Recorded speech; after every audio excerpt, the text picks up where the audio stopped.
Senate President Godswill Akpabio has urged Peter Obi, the Labour Party presidential candidate in the 2023 elections, to address internal conflicts within his party before making divisive statements about Nigeria. Akpabio spoke during the valedictory session in honor of the late Edwin Clark, criticizing Peter Obi's recent remarks, suggesting that the efforts of Nigeria's past heroes were in vain. Let's take a look. When somebody makes a statement that the labors of heroes past are in vain, I beg to disagree. Let our brother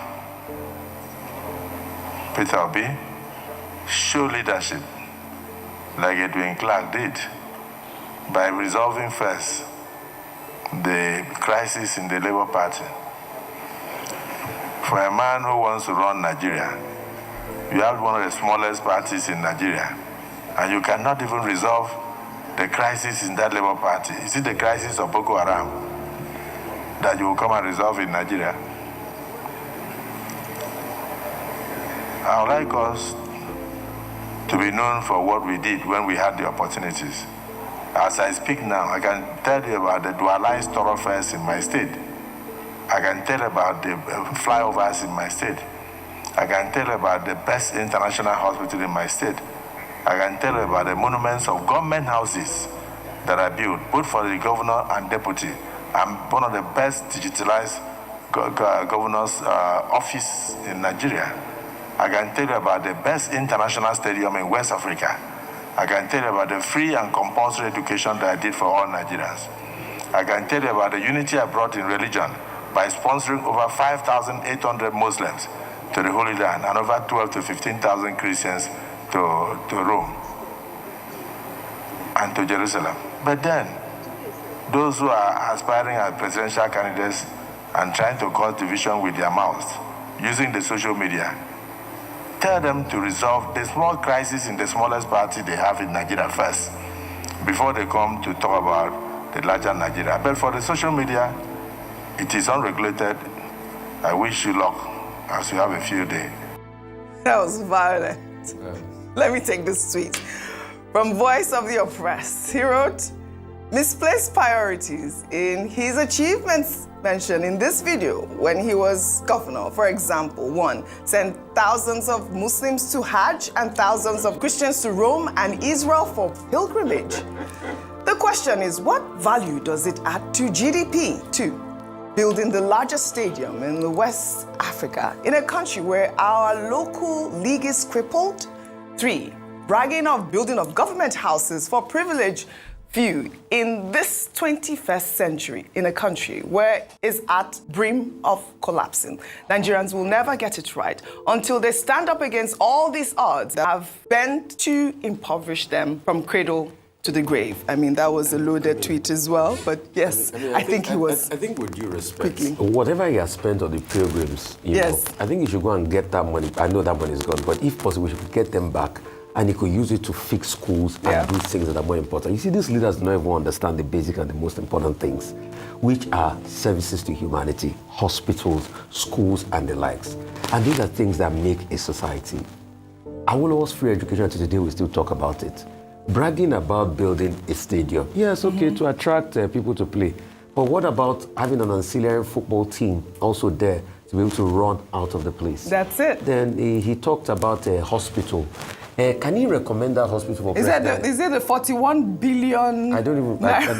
Hospital, yeah, I want him, since he said he's built an hospital, and the hospital is working, you should recommend the hospital for President Tinubu for his health checks. Because if you can build such a hospital, I don't see why President Tinubu... According to Frank Shaibu's comment, all right. Will have health checks anywhere else. So please, you should recommend that hospital for President Tinubu, but it just shows you that the priority is always different. All right. And these politicians keep talking like it's their money. It's not your money. Yeah. If you sell Obi to regale you with the things he did, we'll be able to tell you the things he did with the people's money. Yes. So it's not, I did it. Yes. I did it. No. If you brought out money from your pocket, we will be able to know. All right. So that's just it, pure and simple. But you should recommend that hospital for president. You should recommend. That was Frank Shaibu. Vimbai has not spoken, and you know we really have very little time. A comment quickly, then we move, because I know you want to do your Enugu I always story. like to say two things can be true. Yes. Akwa Ibom is doing well as a state. That's the honest truth. We cannot take away from that. You visit Uyo and Uyo as the capital, and even on the fringes outside of Uyo, Akwa Ibom is, I believe in the past 6 years, the IGR has increased by over 170%.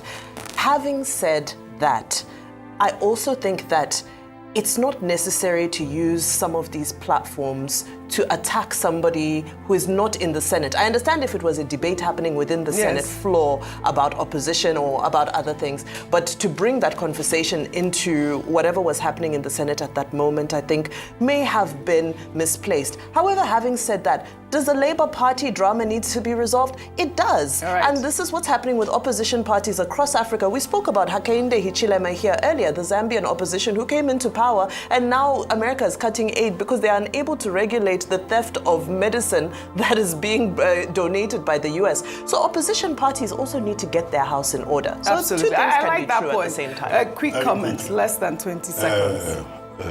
Mrs.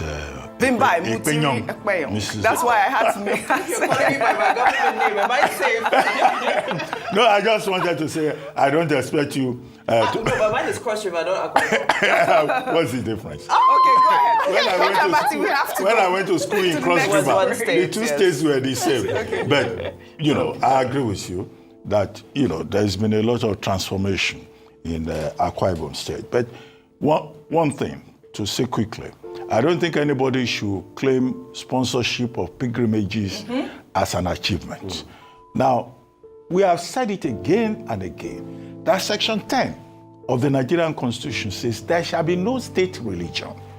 And that is what we have always said, that state governments have no business sponsoring anybody on pilgrimage. Religion is a personal orthodoxy. If you want to go to Israel or you want to go to Saudi Arabia, sponsor yourself. So it's not something anybody can claim as achievement. Number two, very quickly also, the Godswill Akpabio International Stadium has been very useful to Nigeria. Okay. That is a very visible achievement. It's right to claim that. Number three is about Mr. Peter Obi.